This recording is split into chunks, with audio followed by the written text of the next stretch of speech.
So what's up guys, welcome back to the channel. It's your boy Dominic Rich. If you're new around here, consider hitting the subscribe button because I'll be covering the Champions League for the entire season. If you're interested in copying one of these cards, please visit cardsplug.com/dominicrichfc and put in the coupon code dominicrichfc to get yourself 5% off. As you can tell from the title, I'll be doing a preview/prediction of Group D of the 2019-20 Champions League. And this is a very interesting group because it contains two teams that could well go on and win the tournament. As for the teams in Group D, we have Atletico Madrid of Spain. They placed second last season in La Liga. And then there's Bayer Leverkusen of Germany, who placed fourth in last season Bundesliga. And then there's Juventus of Italy. They were last season's Serie A champs. Of course they were. And last but not least in the group, Lokomotiv Moscow of Russia. They placed second in last season's Russian Premier League. So let's start with the Spanish giants Atletico Madrid. They're currently managed by the 49-year-old former Sevilla, Lazio, Inter, and Atletico Madrid midfielder Diego Simeone. Capped over 100 times by Argentina, he won the Copa America twice and made 3 World Cup appearances. He began his managerial career in the Argentine League with his former club Racing. After 5 years and 6 clubs, Simeone began his managerial journey in the Spanish capital with Atleti. During his time at the club, he has transformed them into one of Europe's elite, winning the league once, the Europa League twice, and has taken the club to 2 unsuccessful Champions League finals. And when you really sit down and think about it, or you could stand up if you want, Diego Simeone is the driving force behind Atletico Madrid's success. So let's talk a bit about Atletico Madrid's Champions League highlights. Finishing La Liga ahead of hometown rivals Real Madrid is always a pleasure for the 10-time champs. Atletico Madrid has won the Europa League 3 times, but that's no trophy to boast about, especially from a team who has made it to 3 Champions League final and lost them all. In last season's Champions League, the Rojiblancos were dismissed in the round of 16 by CR7 and Juventus. That was a tie I think Atletico Madrid should have definitely won. Remember guys, there was a whole big drama over the cojones celebration, but then again Simeone did that celebration, and when Ronaldo returned the favor, he was pissed, but he was definitely on the losing end. So we could understand that. Key players for Atletico Madrid includes their talismanic goalkeeper Jan Oblak, Uruguayan centre-back Jose Maria Jimenez, Saul Niguez and Koke in the middle, and forwards Diego Costa and Alvaro Morata will need to be in prime form. Key transfers for Atleti in the summer includes, guys, they did an overhaul, so I have quite a bit to go through, so bear with me. Atletico Madrid signed the 19-year-old Portuguese wonder kid João Felix from Benfica. They paid a sum of 126 million euros.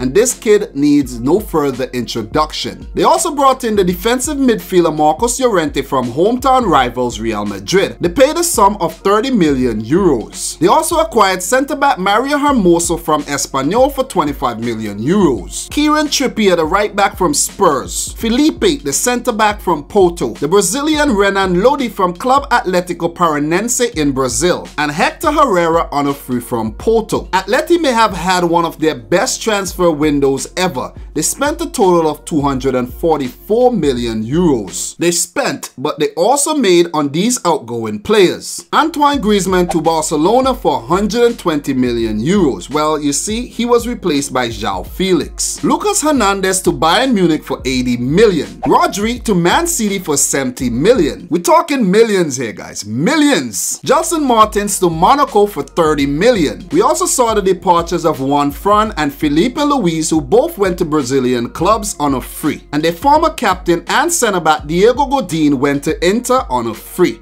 They made a total of 313 million euros. That's a plus 69 million in the bank. That's what you call great business. So now let's move on to Bayer Leverkusen, who are currently managed by the 55-year-old former Feyenoord and Dutch international midfielder Peter Bosz. He started his managerial career in the Dutch league and worked his way up to the heights of Ajax. At Ajax, he reached the Europa League final in 2017 but lost to Mourinho's Man United. After his impressive stint at Ajax, he moved to Borussia Dortmund, where he didn't fare so well and was sacked before Christmas. 1 year later, he was appointed the manager of Bayer Leverkusen, where he helped the team to a 4th place finish in the league, which meant they were back playing Champions League football after 2 seasons missing. So now let's talk a bit about their Champions League highlights. Bayer Leverkusen has surprisingly never won the German Bundesliga, but they have been regulars in the UEFA Champions League. Their finest hour came in the 01-02 season when they made a remarkable run to the final, only to lose to Real Madrid. Bayer's last Champions League appearance came in the 2016-17 season, when they made it to the round of 16 but were dismissed by Atletico Madrid, so they will be out for revenge. Key players for Bayer Leverkusen includes their 20-year-old wonder kid Kai Havertz.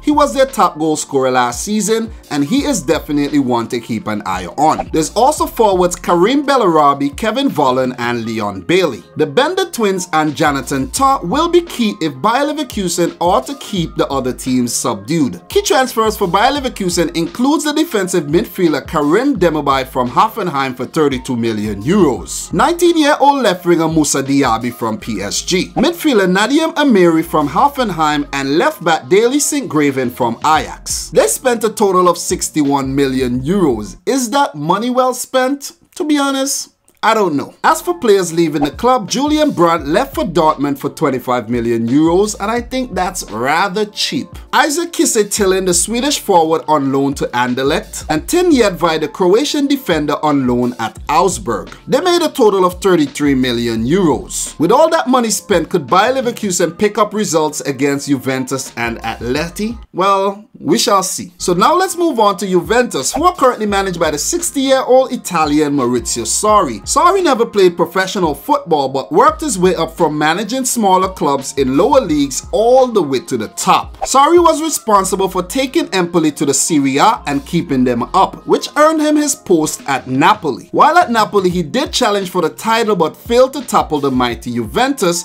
before moving on to Chelsea. At Chelsea, despite coming under a lot of criticism, he still managed to help them to a third-place finish and went on to win his first major piece of silverware when Chelsea defeated league rivals Arsenal in the Europa League final. With the ousting of Max Allegri, Maurizio Sarri was appointed the new manager of Juventus. And even though he has came down with a bout of illness at the beginning of the season, one thing is almost sure: more silverware is on the way. So let's talk a bit about their Champions League highlights. Juve has won the last 8 Serie A titles, taking their Italian top flight tally to 35. 4 Coppa Italia titles has also came this decade, but Champions League glory has evaded the old lady since the 95-96 season. For such a big club, 2 Champions League trophies does not reflect the quality of this team. And to give you more insight, Juventus has made it to 5 finals since they last won the Champions League and lost every single one. Despite signing serial winner Cristiano Ronaldo, Juve bowed out in the quarterfinals last season. And I do think they are one of the favorites to win the title this year. Key players for Juventus includes Cristiano Ronaldo.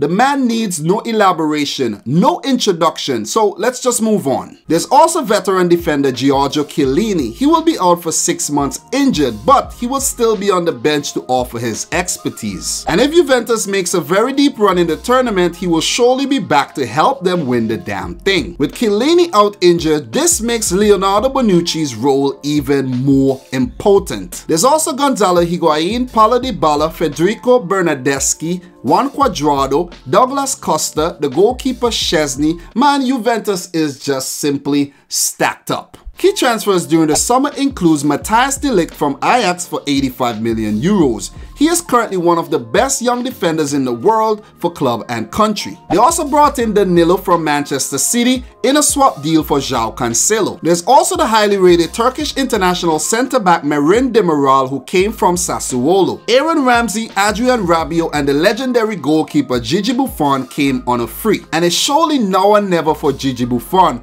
who will be 42 years old by the time the knockout stage comes around. Well, 42. He must be the oldest man in the competition. That move to PSG was definitely a mistake. It was a disaster. And if Juventus fails to win the Champions League this year, Buffon's career could end without ever winning the Champions League. They spent a total of 188 million euros. As for players leaving the club, João Cancelo went to Manchester City, Leonardo Spinazzola to Roma, Moise Kean to Everton, Stefano Sturaro to Genoa, 22-year-old goalkeeper Emil Ordero to Sampdoria, Calabria, and Andrea Bazzagli finally hung up his boots at 38. Juventus made a total of 201 million euros, which puts them in the green. So that's great business by Juventus. They actually made a profit. But do me a favor and win something apart from the Scudetto, for fuck's sake. So now let's move on to Lokomotiv Moscow, who are currently managed by the 72-year-old Russian Yuri Semin. During his playing career as a forward, he represented the three major Moscow clubs, Spartak, Dynamo, and Lokomotiv. After retiring in 1980, he began his managerial career in 1983, and there has been no looking back ever since. Semin is currently in his fourth stint as Lokomotiv's manager and has won 3 league titles with the club. He also has 6 Russian Cups and a Ukrainian League title with Dynamo Kiev under his belt. Lokomotiv Moscow's finest Champions League moments definitely came under the tutelage of Yuri Semin. And even though they have never really set the Champions League on fire in their handful of appearances, they did make it to the round of 16 in the 03-04 season. In last season's competition, Lokomotiv Moscow made an early exit when they placed bottom of their group. Will they be able to turn their fortunes around? Well guys, only time will tell. Key players for Lokomotiv Moscow includes the 23-year-old Miranchuk twins in the midfield. Well, there's 2 of them,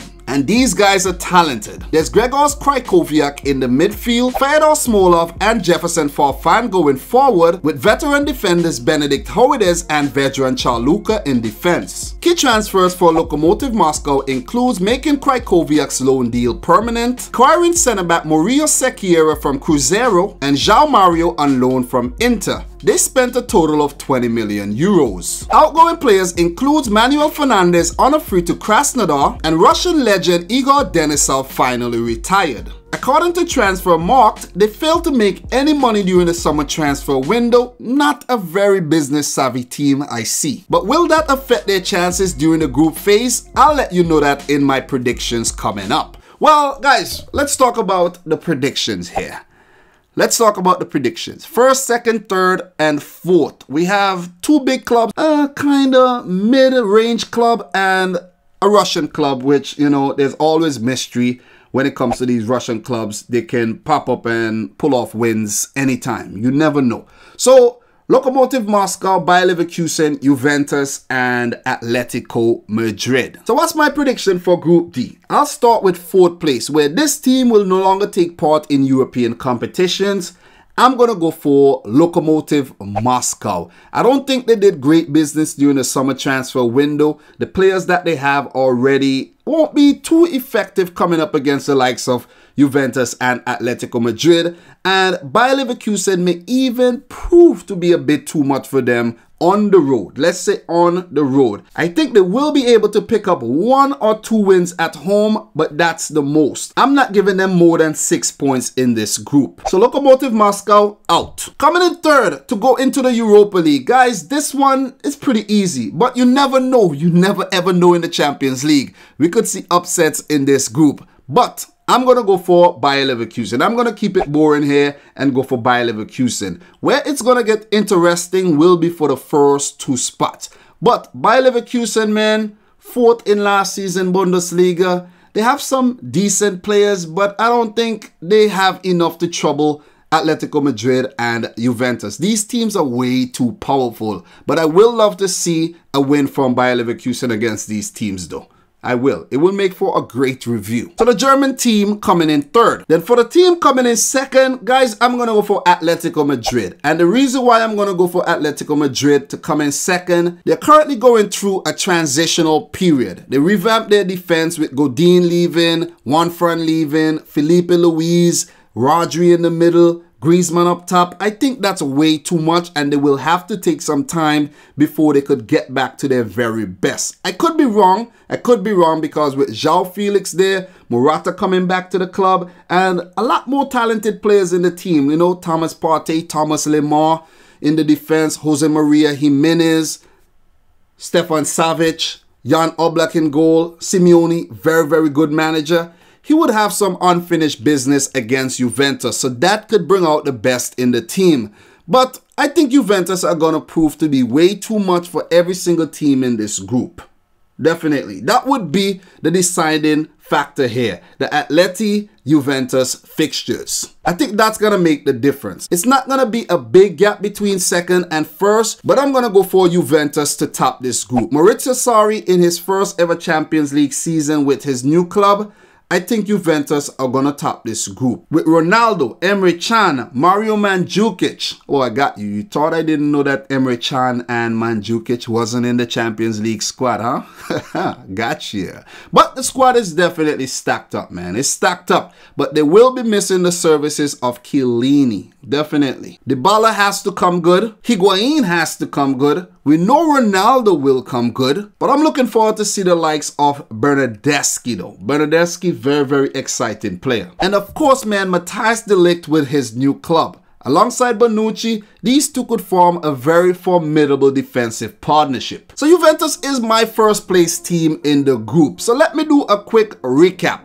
Juventus first, Atletico Madrid second, Bayer Leverkusen third, and fourth, Lokomotiv Moscow. Guys, let me know your predictions in the comment section down below. Don't be afraid to be honest. Please, please, please, please. If you think that Juventus will come in fourth, just put it in the comments, man. Put it in the comments. If you're from Russia and you want to be biased and predict Lokomotiv to top the group, go right ahead. That's how you feel. But guys, if you're interested in copying one of these cards, please visit cardsblog.com/dominicrichfc and use the coupon code dominicrichfc to get 5% off. You will be doing the channel a huge favor.